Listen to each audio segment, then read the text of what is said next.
We're going to cover searching for external evidence, which relates to Chapter 3 in the Dolan book. We're going to start by discussing what we mean by external evidence. Simply put, we're trying to find research studies that have been published on the clinical issue that is of interest to us. We know that our clinical expertise and our patients' preferences and values are a really important part of evidence-based practice, but these are forms of internal evidence. When we talk about external evidence, we're really talking about the best scholarly research evidence that's available to us. The internet makes it so much easier to find content than it used to be, but in many ways, when there's more research to access, we might have a harder time identifying the best and most reliable sources of research. We're going to discuss some shortcuts for finding the best evidence, but keep in mind that in order to do an effective search of the literature, you should have your foreground or your PICO question in mind, especially if you're trying to find information that would be relevant to the disorder that a particular client on your caseload has. It's hard to rule out or rule in research studies if you don't really know what you're looking for. The first shortcut that your author recommends is to avoid looking for research in the wrong places. Textbooks are good for background information, but not for the latest cutting-edge research. And similarly, you can exclude many studies that are old or out of date, and you can skip over articles for decades ago if there's obviously newer information available. You also want to avoid non-scholarly sources, which could include trade journals like the ASHA Leader or websites like Wikipedia. Also, carefully consider articles that were written by people who have a very strong potential for bias, such as researchers who develop a product and then conduct non-independent research on that product's effectiveness. I think it goes without saying that you should conduct electronic searches via the internet in order to find your best external research evidence. And finally, one of the best ways to learn about the available research on your foreground question is to look in the right places in the right order. So let's talk more about these right places and right orders.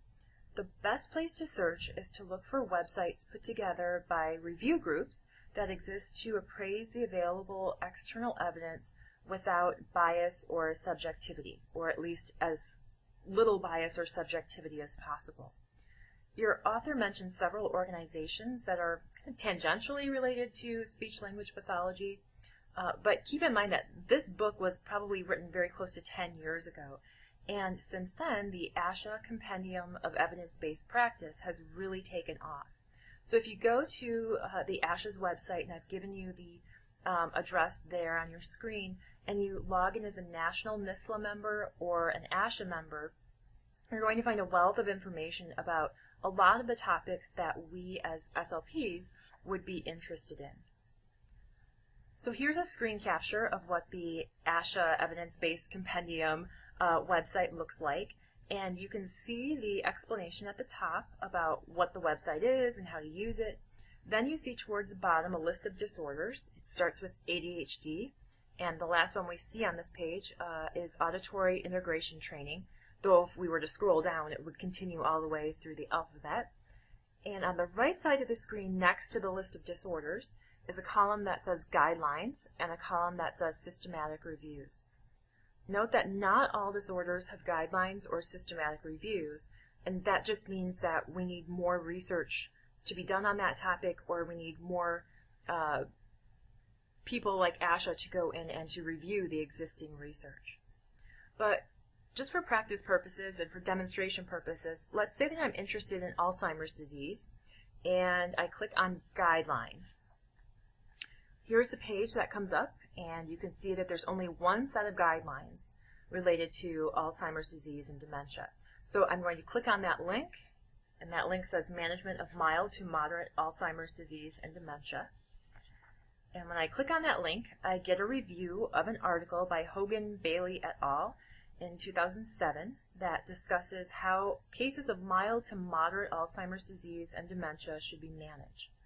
You can see at the top in the red box that in addition to naming the authors, publication date, and place of publication, several foundations, centers, and universities are named.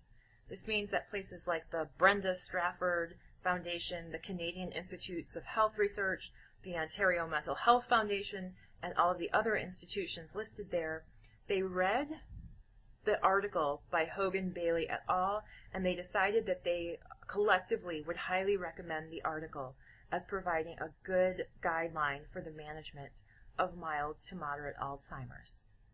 Also on this page is a description of the evidence for treatment recommendations listed in the article and how good that evidence was judged to be. Now, levels of evidence range from level 1, which include randomized control trials, to level 5 evidence, which is expert opinion. So obviously the higher up you go in terms of levels, the better the research is.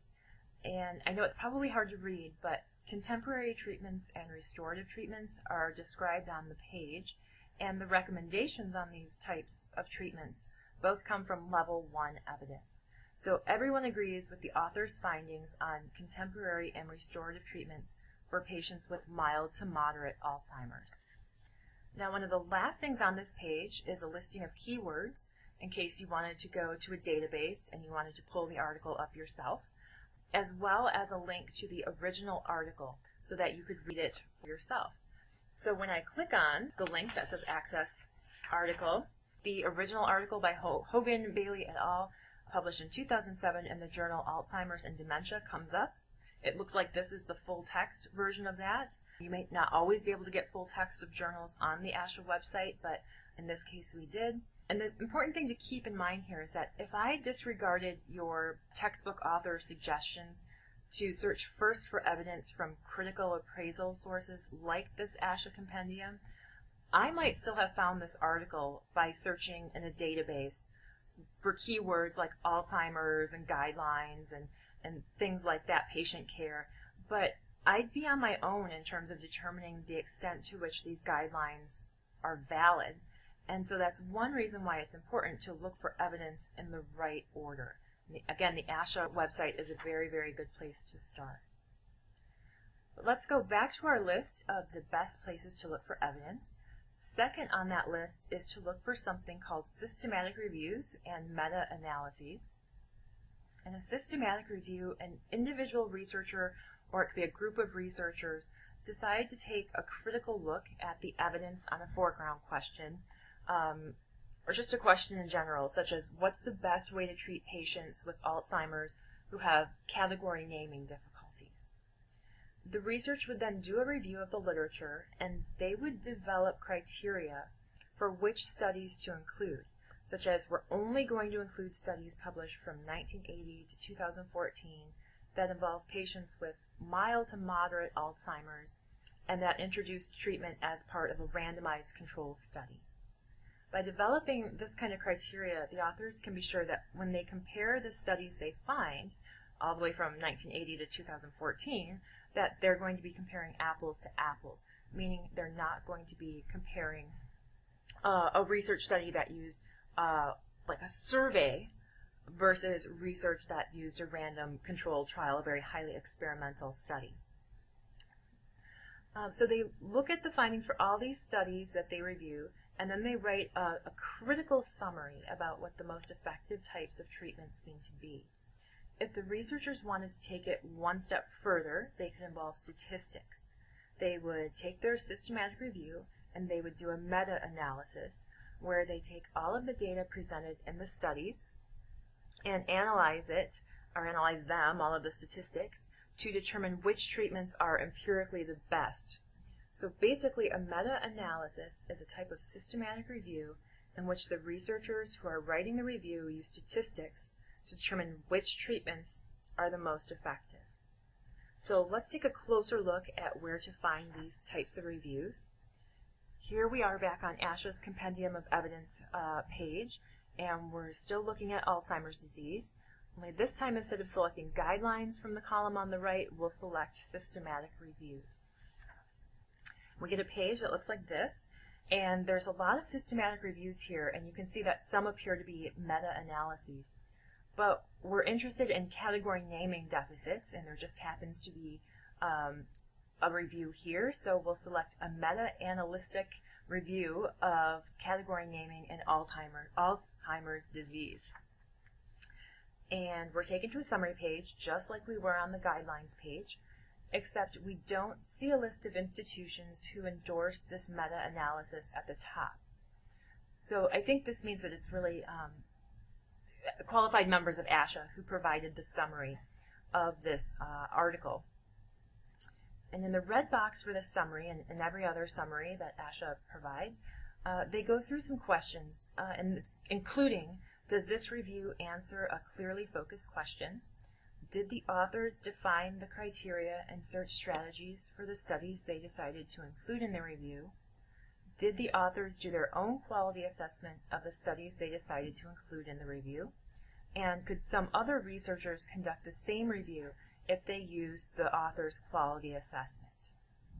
The rest of the page is dedicated to telling us the specific research questions that were asked, namely if anomia in Alzheimer's is category specific, and if Alzheimer's disease differentially affects the ability to name living and non-living things. We also have details about the population, treatment and assessment, number of studies included in the review, and the conclusions. Finally, you can't see it at the bottom, but if we were to scroll down, there's keywords and a link to access the original meta-analysis that was published in the journal Neuropsychologia in 2007. So here we are again at our Where to Look for Evidence slide, and you can see that generally you can achieve 2 of 3 of these steps just by visiting that ASHA site or similar sites such as those that your author describes.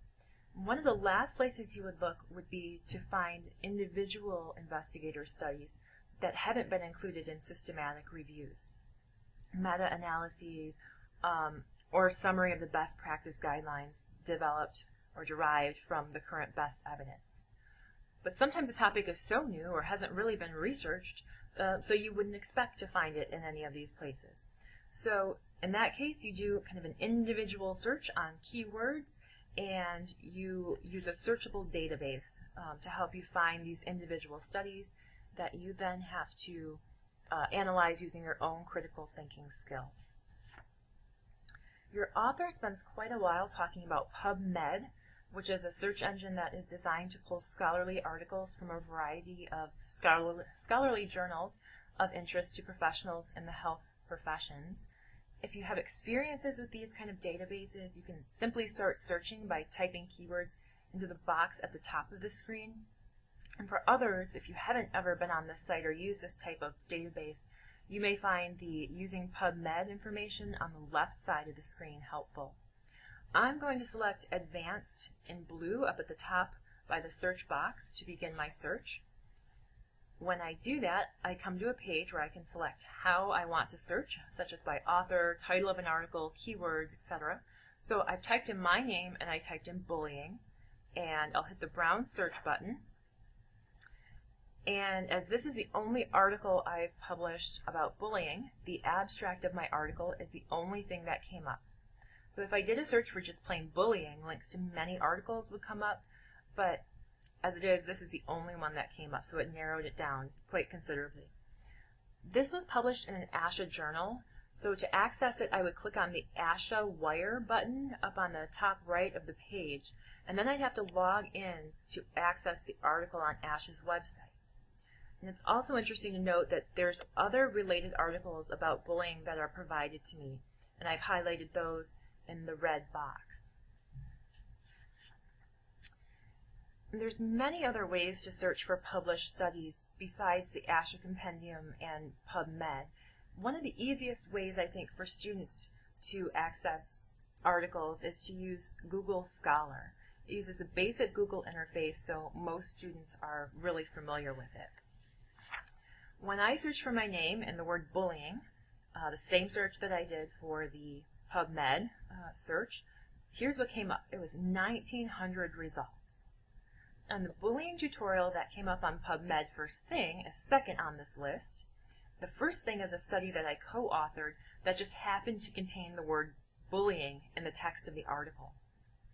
The next 2 links also refer to work that I've done that are referenced elsewhere, but bullying was not the focus. It just had the word bullying in the article somewhere. the remaining links really don't have anything to do with me, even though bullying is discussed. So one of the most helpful things about Google Scholar is that it often contains direct PDF links to articles, which can be really helpful as compared to PubMed. But as you can see, there are some drawbacks to using Google Scholar as well. And I personally find the ASHA Compendium and Google Scholar to be a nice combination, and it's easy to use. But I did find an article, the results of which you can kind of see here. I know it's small print. But the findings of this study suggest that Google is very user-friendly, but it might not return as accurate a search as PubMed, and certainly Google Scholar returns a lot of just kind of superfluous results. So I would say to use your best judgment when it comes to searching for scholarly sources, whether you get them from PubMed, Google Scholar, or any other searchable database.